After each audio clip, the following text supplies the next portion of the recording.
Henry Moore has lived and worked in this very English setting of gardens, fields and woods for nearly 40 years.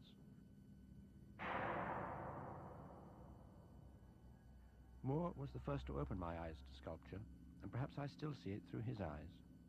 I think of it as a very practical and a very human art.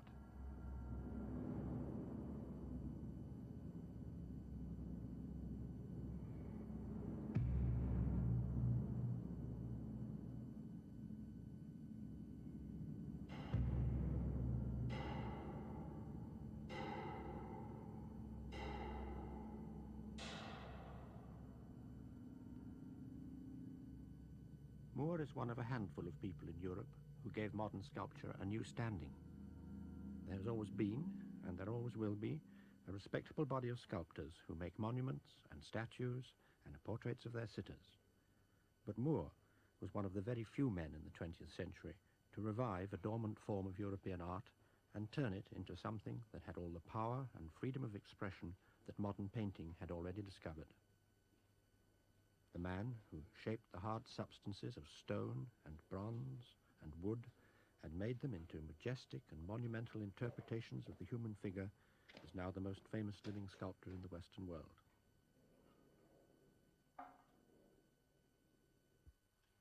He is a Yorkshireman, single-minded, resourceful and resolute, and those are the qualities which have sustained his enduring achievement.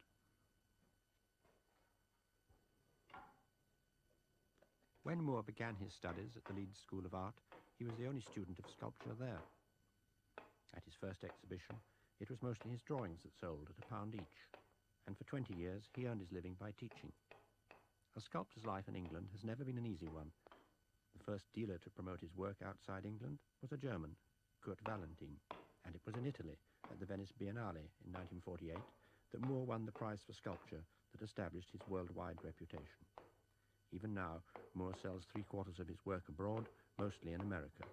But no one could be more English by temperament and cast of mind. Just on the turn of the grain, really. This isn't the place for chiselling. John, if you can put that, come in between. If you can put that just somewhere on the side. Yeah, that's it. Like that. No, it's about that and that. No, the other. Turn it right round the other side. It's got a better. No, right round. No. Look. No. All right, turn it over again. There. Oh, right. Now bring it over here. Now bring it in. Put that. Sit there. Oh, yeah. Look. That will be better, much better when you're out of the way. You're standing in the light. There you are. Now, when I went to see him, as his 80th birthday approached, I found him as eager to talk about his beliefs as ever. He is, amongst other things, a meticulous photographer of his own work, and attends to every detail with almost boyish enthusiasm. Yeah, no, I don't want that white edge at the back. That's it, there. That doesn't matter about having a sharp edge. There we are. Now, see, that'll make it much better. There. In 57 years, he's made about 800 sculptures. I am a sculptor, he told me, because I want to make things real. Drawing is also a way of making things real, and what Moore draws is, to anyone who only knows his sculpture, a matter of constant surprise. He's made 4,000 sketches and drawings of various kinds, and well over 400 etchings and lithographs. Now, to me, a work of art remains a work of art, regardless of its size or its cost in time and labour. I see no reason to suppose that a drawing, done in a few minutes, is of any less interest than a sculpture weighing many tons. Moore's drawings reveal the working of his mind. They are at the heart of his genius. They are his only way of keeping pace with the fertility of his imagination.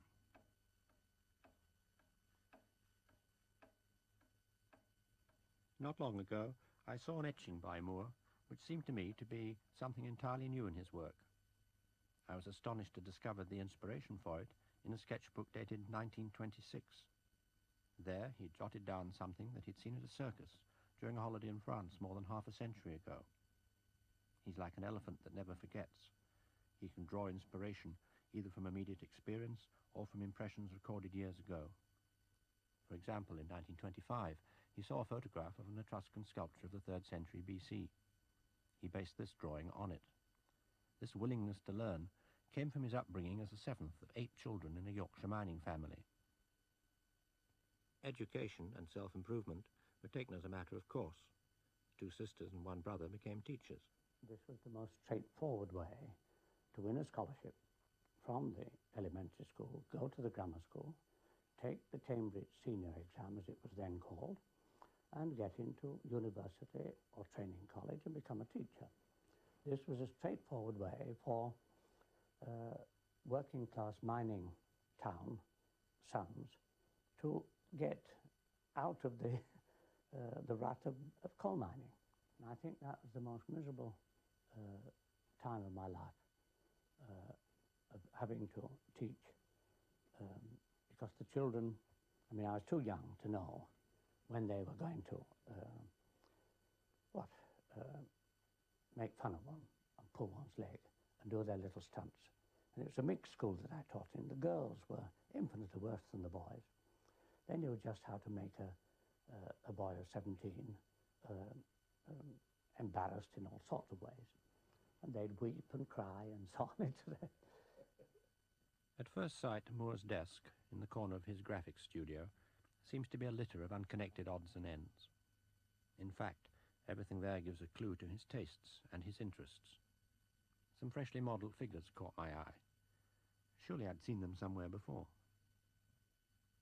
Moore owns a small sketch by Cézanne, which is a study for one of the famous paintings of bathers. He's inordinately fond of it.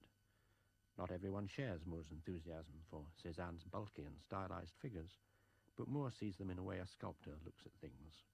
In his eyes, they are convincing and expressive statements. As drawings, they are bound to work if they were ever to be used as a basis for sculptures. So I said to friends when we've been admiring this, that I could easily make each of those 3 figures into sculpture. That to me, they're completely realized, and I spent a morning doing that. I've cast them into plaster since, and I've worked them as figures completely, and to me, that's just as real as this side, which Cézanne happened to draw. And what I intend doing is to photograph them from the other side, just to prove that they are really in space. It was not difficult to find a relationship between the Cézanne figures on the desk, the Degas reproductions on his shelf, and Moore's own love of massive forms. Degas undoubtedly is a marvelous figure draftsman. And I think those are just the leaflets advertising a new book on Degas and showing the quality of the reproductions, which came perhaps last week. And when something like that comes of interest, I just put it on the desk where I'm working, and it may stay there for a year, or it may be removed and something else in its place within a day or two. But again, you see, I mean, the back view of the bather bending down is the same kind of big monumental realization of the figure that there is in the Cézanne. Moore has never been a purely abstract artist. His feelings and his intellect have always been guided by a preference for the human figure. This is not difficult to trace to the early experiences of childhood, and Moore can still remember the way he used to rub his mother's back to relieve her rheumatism. I was embarrassed, but I knew all in her back where the shoulder blades came, where the backbone, where the soft part. This was something that, as a boy of 7 or 8, when there was no one else, she would ask me to rub her back. And this, perhaps, as I did, it reminds one of one's. It's a most sculptural, simple sculptural part of the body, the human body.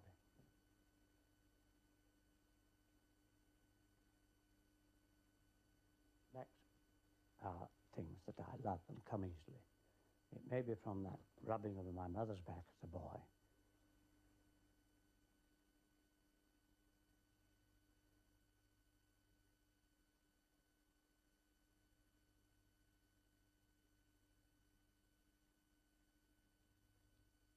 Another picture pinned up by his desk was a copy of a drawing by the German artist Albrecht Dürer, who was born in 1471. Well, the Dürer This again, the form is unbelievably tactile and realised. So much so that in looking at it, I suddenly felt that I could make a landscape out of the, look at the ridge in the nose there coming down, the great big sweep of a hill coming down, this great big dip and valley, and here could be a waterway. And I made a little copy, a quick copy one day of this, and tried to turn some of this part into a landscape with all the forms.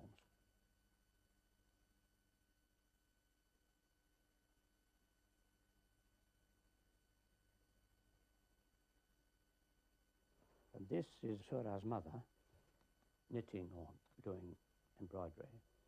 And Sura's attitude to drawing became quite different from the Dura, which is using line to give you a sense of perspective in the form. Here, Sura draws purely by light, and he makes light give you the shape which comes out of a darkness. Now, I was reminded of this way of drawing when I did the coal mine drawings in Yorkshire, because in the coal mine, darkness is the reality. And so it's light that reveals the form. And this, you see, all here is a kind of mystery and darkness. And Sura drew in this kind of way at the very end of his life, of making light come off the paper, whereas the other way of drawing is to put darkness on the paper. He's a wonderful draftsman again. Rembrandt is another of Moore's heroes. He has this small etching by him. The etchings are marvellously worked out in reality and in detail. But in the sketches, often he had a kind of shorthand method of expressing things in his mind, which to other people may not mean anything. For instance, if you turn that over and covered up the fact of a face, nobody would understand. It is purely abstract calligraphy seen from that point of view, better, in my opinion, than the Chinese or Japanese calligraphy. There was this calligraphic pleasure that Rembrandt had, and the handling, which is marvelous too.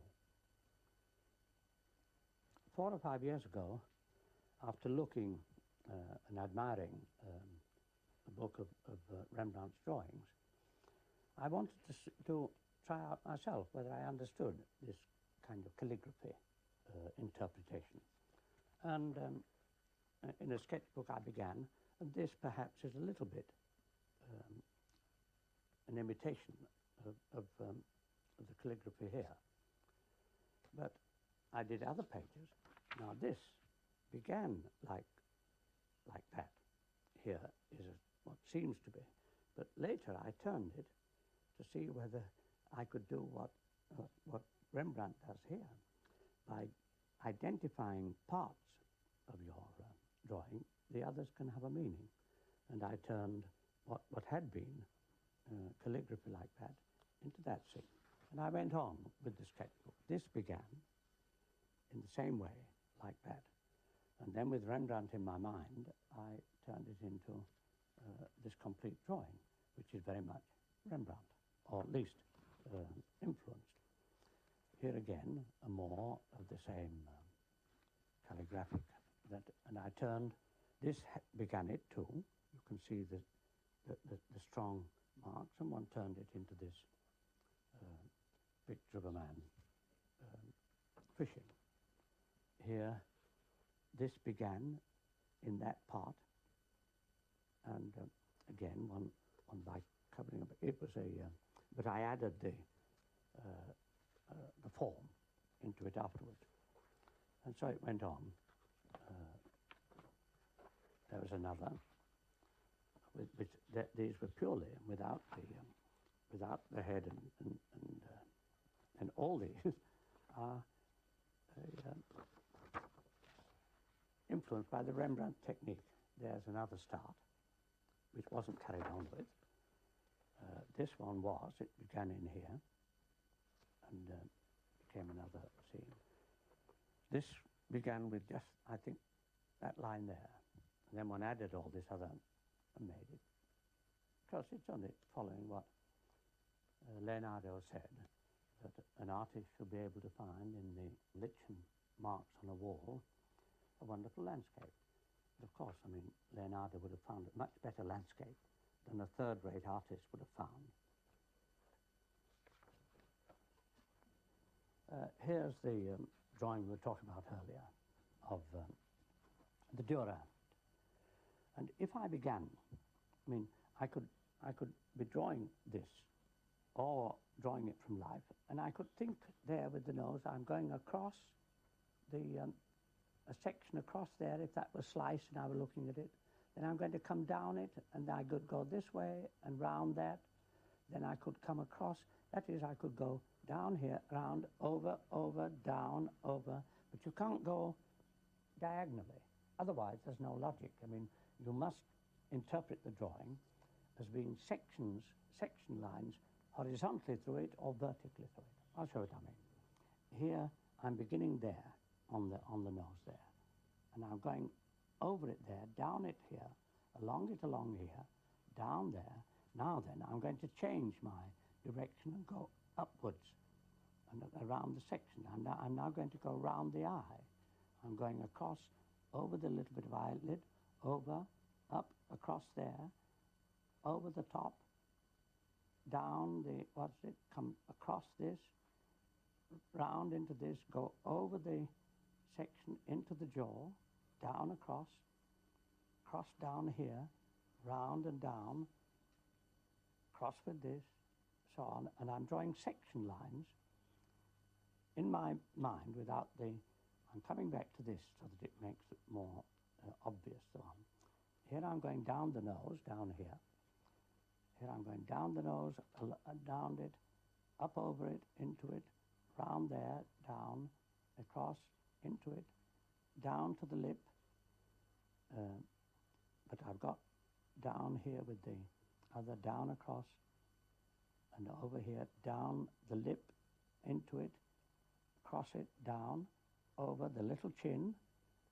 I come across here, round, and so on. And if I go on with this long enough, you'll get a picture of the face.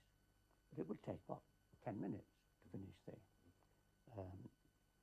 and it's the, if one begins to put the features where they might be in it, you'll get an idea of what it is. I mean, there, once you put the eye in there, and the eye in here, it begins to be this face, with the down here. It begins to be, if you get that, it begins to be this head, but it's all been drawn by section line. Drawing played a big part in Moore's early training. He did it and taught it for 20 years. This portrait of an art school model is one of the earliest of his drawings and was made in 1921. He was still using traditional methods of academic shading. Only the eyes gave real life to the picture. In the same year, he did this drawing of a girl, but his method had already changed. In place of conventional shading with a pencil, he was beginning to use watercolor and adding vigorous strokes with a pen.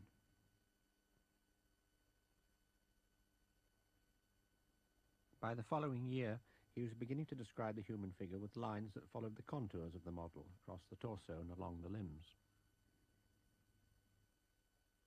In the 1920s, he often went to Paris with a painter friend, and together they attended a special kind of drawing class, which encouraged rapid observation and spontaneity. We buy what you could do, a book of tickets, 12 tickets for a franc each, and this allowed you to go and have free entry into a croquis class, which was a drawing class for 2 hours, where there'd be a model, no teaching, and you sat in a kind of like the gods in a sloping, and the model was on a platform in front.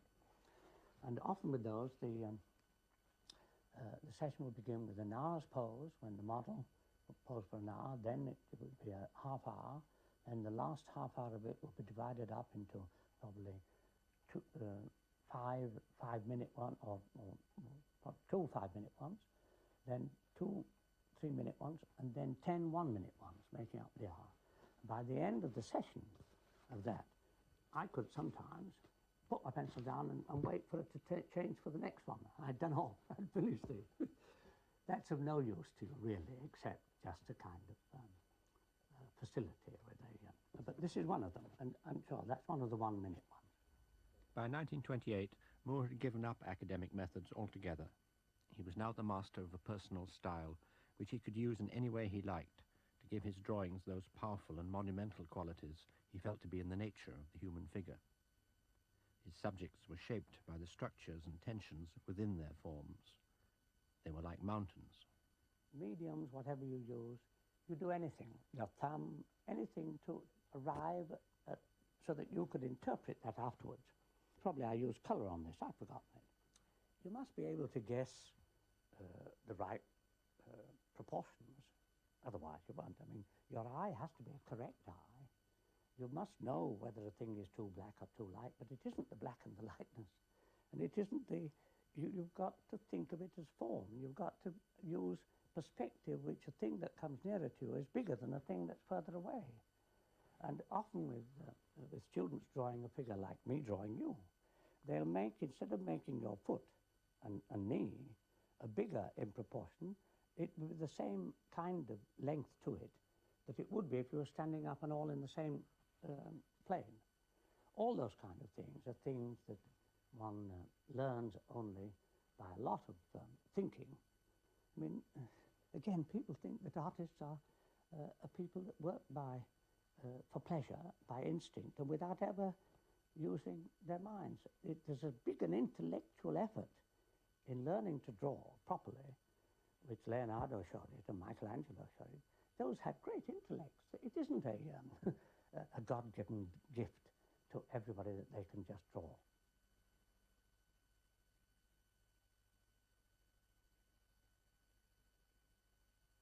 All our judgments of architecture, of form and everything else are based on the fact that we're human beings of the shape we are, and that we have a height of average between 5'6" and 6 feet, that we walk on 2 legs, that we have bones inside us, and that we can move in certain ways and not in other ways, that we understand from ourselves and from our mothers to begin with softness and hardness, all this. And if you don't learn from your own body, you'll learn from nothing.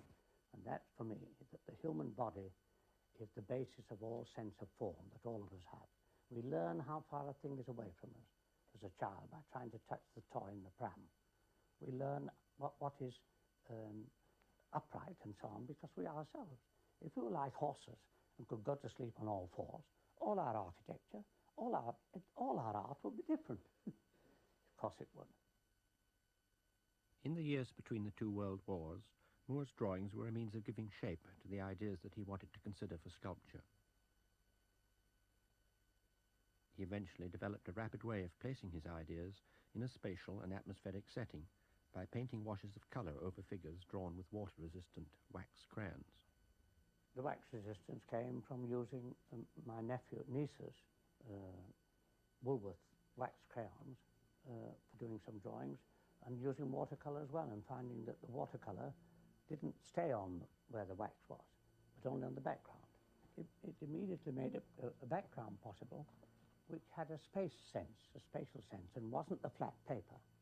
And in a drawing, if you destroy the flat surface of the paper, you can then make forms that have something behind them. And using this resist surface and then using a watercolour made the background not flat, but with distance in it, a big advantage, and a speedy way of doing it. In September 1939, Moore was living in Kent, in the south of England, near the cliffs of Dover. He made this drawing on the day when the first air raid alarm was sounded. And suddenly, when the hooter went, which they set off because soon after this declaration, the sirens were sounded, as I think to make people know, to announce that it had happened, because there wasn't a raid or anything. But we were all supposed that had all been told that we should wear gas masks and should be, but when I don't know that we had a gas mask or so on.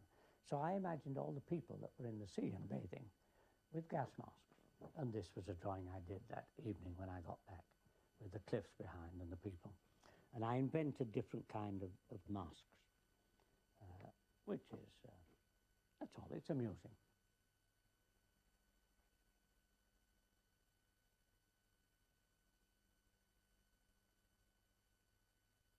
He became an official war artist. He now had a studio in London, but it was impossible to carry on with sculpture for long.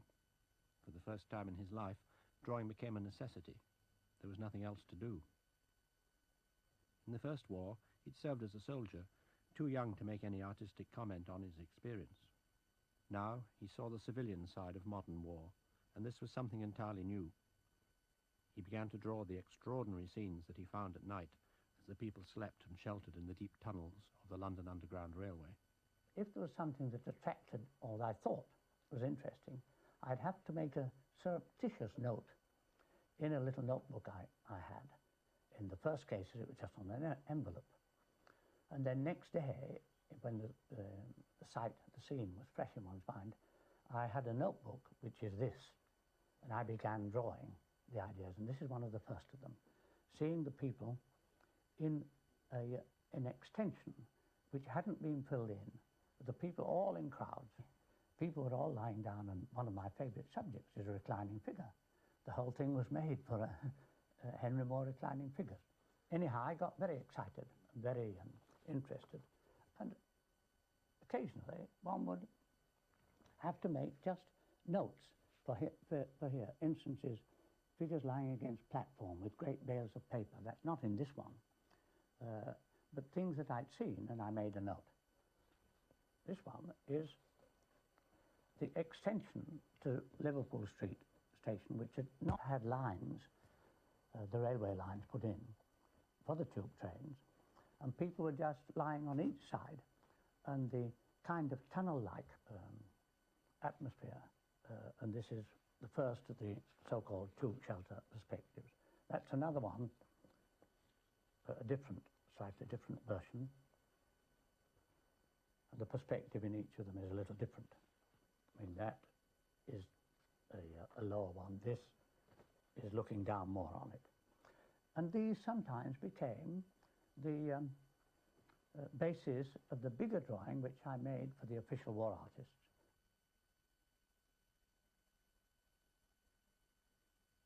One imagined that perhaps there'd never been scenes like that, so gentle, except perhaps when the slaves were all being exported from Africa to America in the holds of slave ships. People would be all crowded together like that, probably. And so the sketchbook went on. Here's just a group that interested me, and I tried to make the group of three.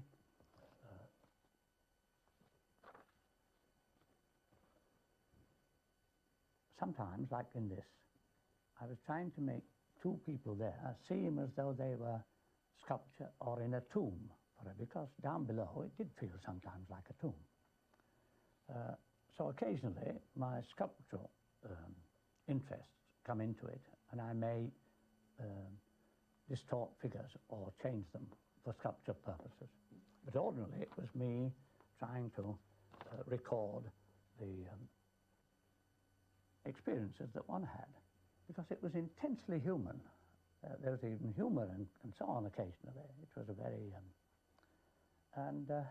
here there are distortions in a way, like the thinness of the legs and the pointedness that they are, to give, well, or something, not consciously, but sometimes pointed forms give a kind of sense of fear, which other forms don't.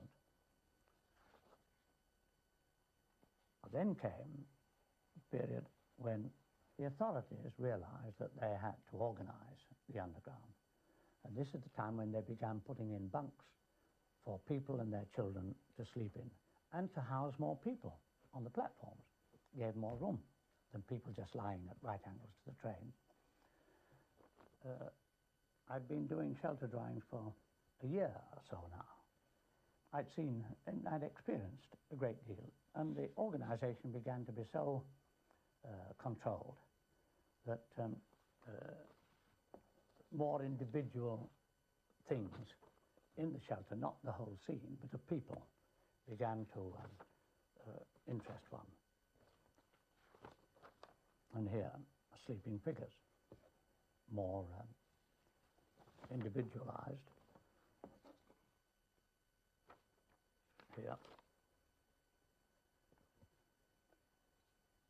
Sometimes people would hold their hands like this as though they were pulling apart. Sometimes there'd be a tension.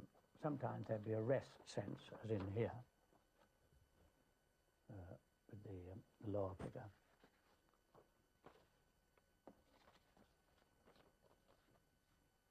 Those are different positions of the figure which I could use,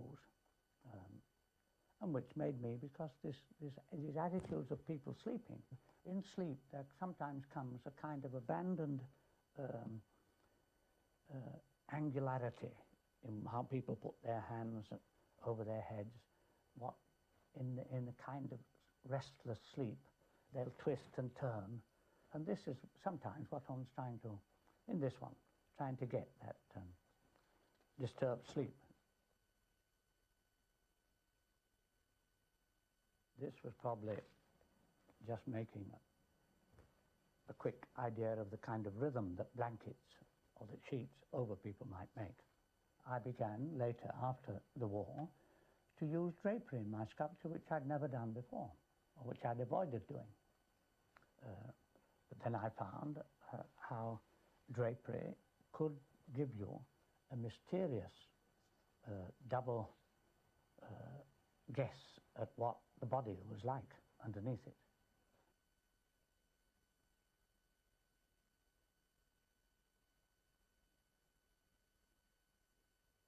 Again, individual sleeping heads.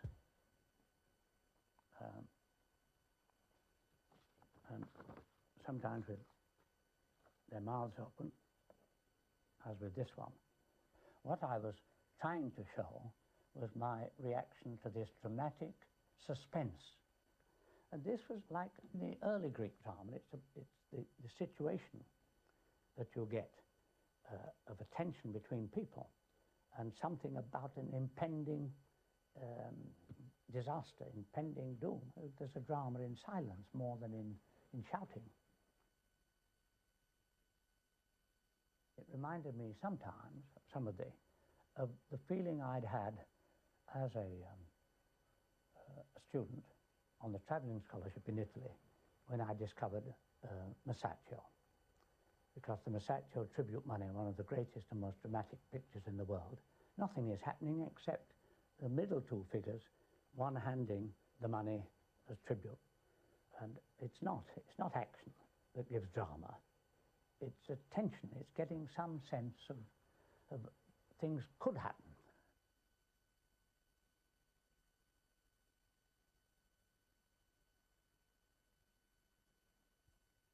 Looking at these sleepers, I wonder whether great art can ever be entirely new.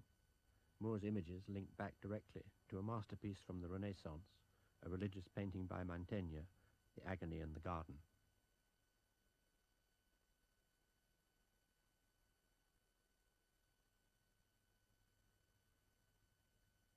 Later in the war, Moore returned to his birthplace to study the miners working the pit at Castleford in Yorkshire.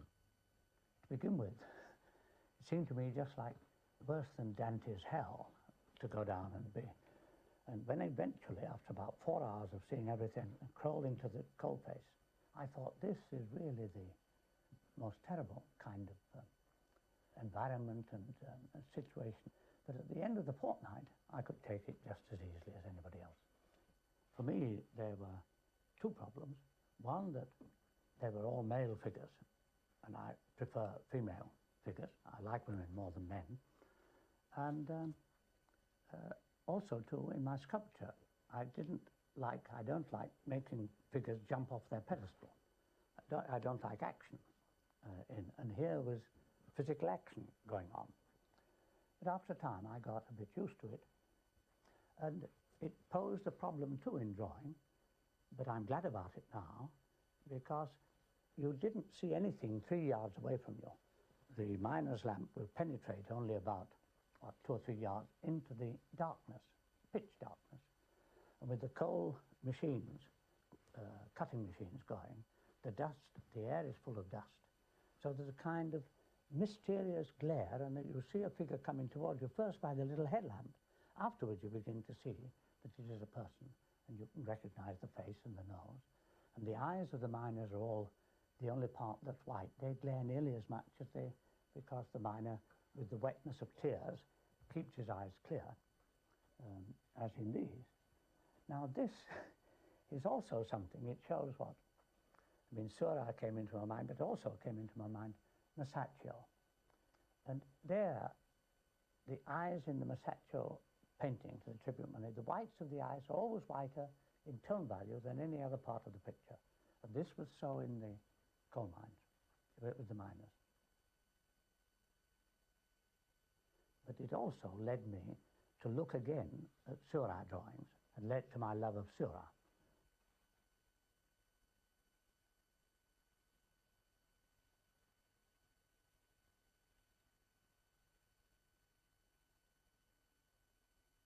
After the war, Moore made less and less use of drawing as a way of defining sculpture. He preferred working from small models, which he could view from every side. His graphic work began to have a mysterious existence of its own, as though some kind of theatrical drama might be taking shape in his mind. His figures began to inhabit specific places. A figure in the foreground would echo the shape of a rock behind.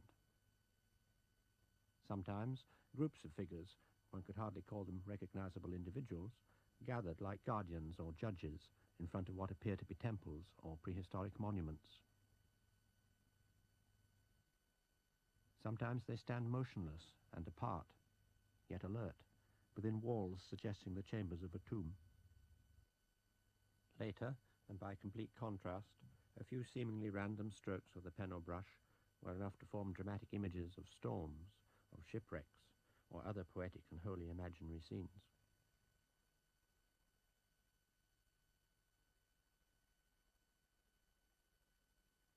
Other things came from the countryside, near his home. They were much more descriptive and realistic. Sheep were a favourite subject, drawn with a ballpoint pen, from which Moore could extract a line as delicate and tense as a watch spring.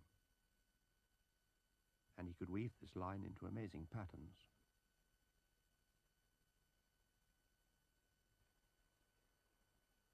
With an etching needle, he could reproduce some of these drawings as prints with remarkable accuracy.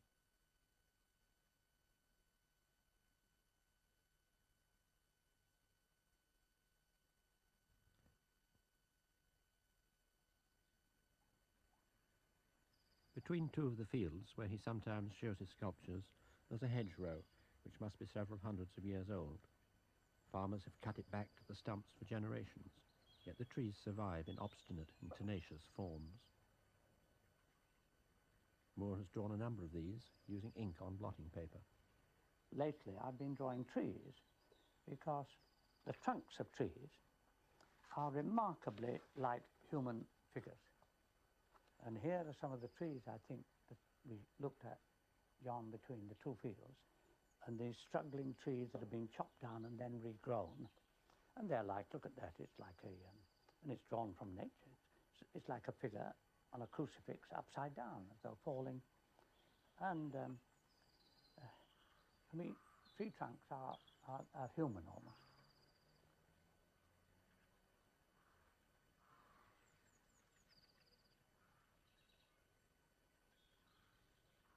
Again, I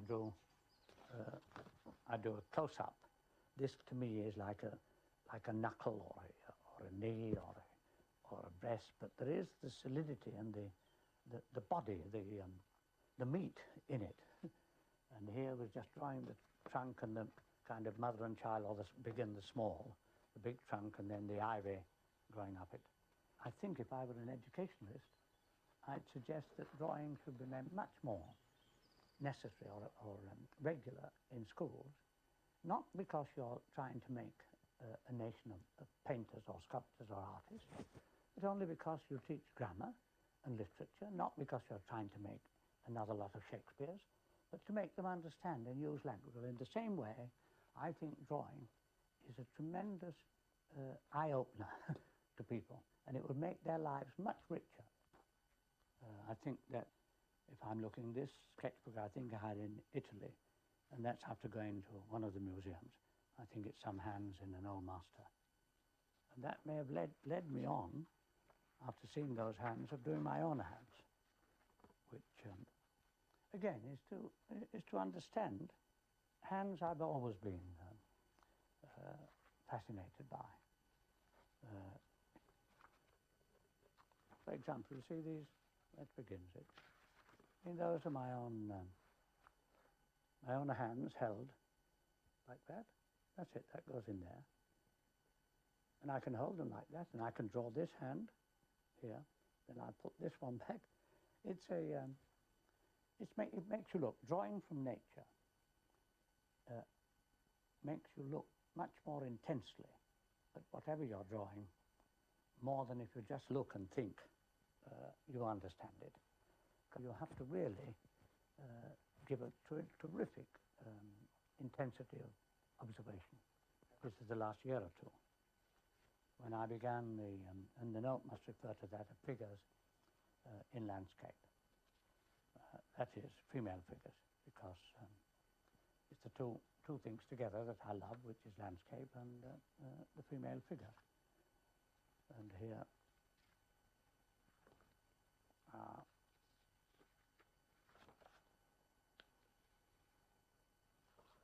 one goes on. Some of these I've turned into etchings recently, but they come out different because in this it isn't so linear. But the etching is more. And this is imagining a figure in front of the sea.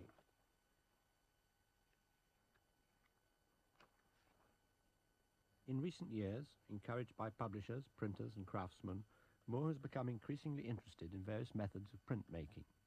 Engraving techniques had never appealed to him, but various forms of etching and lithography did. He exploited their characteristics without losing the freedom and spontaneity of his drawings. His understanding of these techniques has become so refined that it's difficult for a layman to tell the difference between his original drawing and the print. That was the first one, That's my watercolour, which yes. you had with watercolour Yes, brush and yes, stuff. yes. Then we did that one. Yes. This was all too I know. hard everywhere. I And all know, that. and it's got this sharp, and Yeah. that's the So then we got down to that. which is better. Yeah. Which is better. Moore works closely on the various states of his etchings and aquatints with Alistair Grant, who heads a department of graphic design at the Royal College of Art in London. With this to work in that. Moore likes working relationships, which leave him free to assess the development of his ideas, but which relieve him of the time-consuming process of doing the actual printing himself. We can get the line plane back easily. And Well, then I think I think then I can get this right. Now, what happened here? that line's been added. It's got deeper blacks. That's right. Just a little touch in there. This may not be necessary to I think that one's come to out redraw, not too- to re-etch. Yeah. I think it may not be necessary. I'd say that's practically all right, except for touching that bit. Can we try it up here, where I can see it from a distance slightly? Yeah.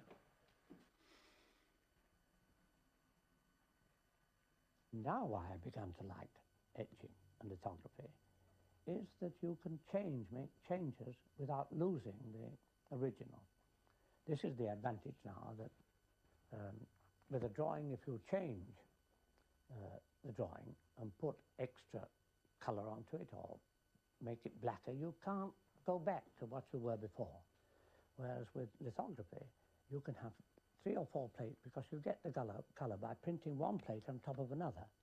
And if you want to change the colour that you ink this plate with, that's going to be printed on your key figure, you can change it any number of times.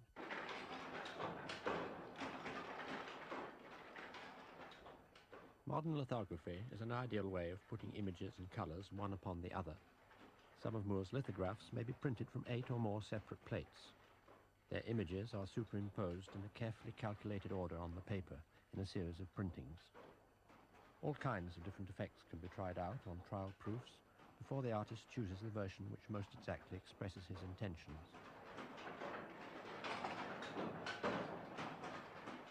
Moore has developed a whole new range of lithographic techniques, have been described as sculpting on paper.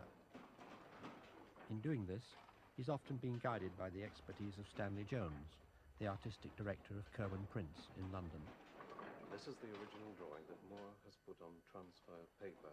And from this, we transfer the images in different stages to lithographic plate. The plate is made by exposing the drawing to varying degrees of ultraviolet light, and after chemical processing, revealing the image on the lithographic surface. The next stage is where we establish the ink-attracting ground on which the color will be printed. This ink helps to form the basis of the drawing on the plate. At this point also, you can make corrections by taking work out which is not necessary to the print. You see here the first proof with the 3 reclining figures on one sheet of paper. And this was taken down to Matchadam for Henry to look at. Subsequently, his idea changed and he decided to isolate the background figure against a different type of textured background activity. And you see here the composition in layers of transfer film against which the image subsequently was printed in this particular composition. This is the reclining figure, of course, for the 20th Century magazine. And what we have to do in this is to ascertain the border measurements so that the sheet can be torn down for final signing. Now we want 57 centimetres in length, 43 in height.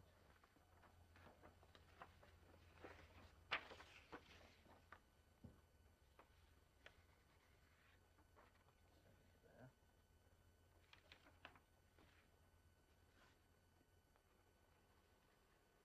It's a bit too much, David, I think.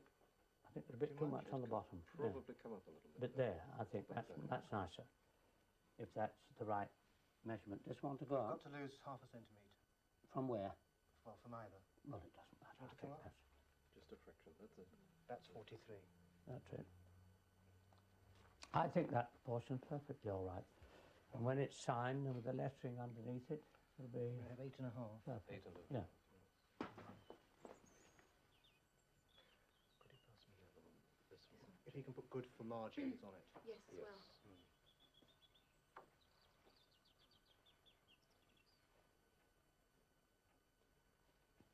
Can you put good for margins on it as well, please? I can't, it's not so easy to write when you're strung up from the ceiling. This is what the opposite around Michelangelo painted the Sistine Chapel, is that? Right. Thank you.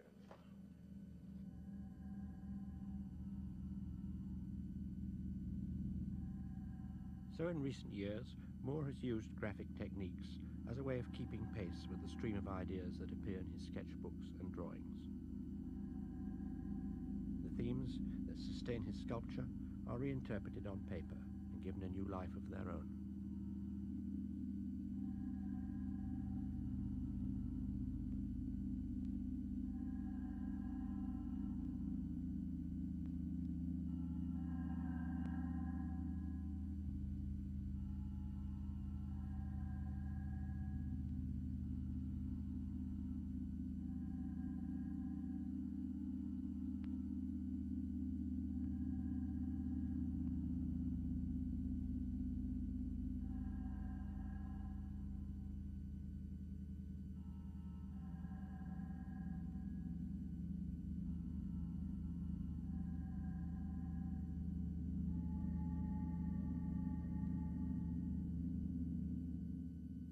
Moore has been drawing and making sculpture out of the human form for 60 years.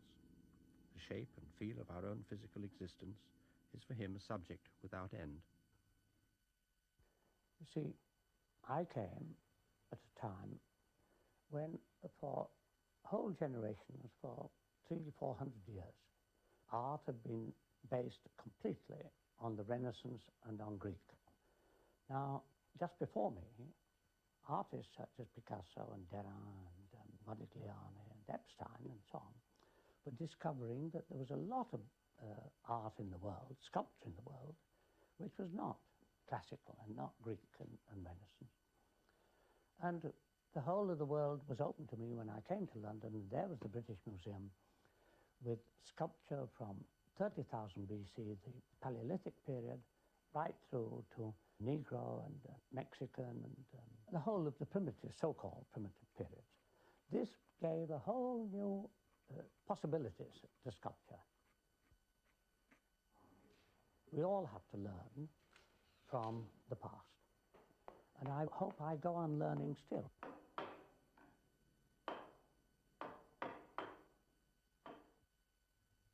In 1977, Moore became a grandfather.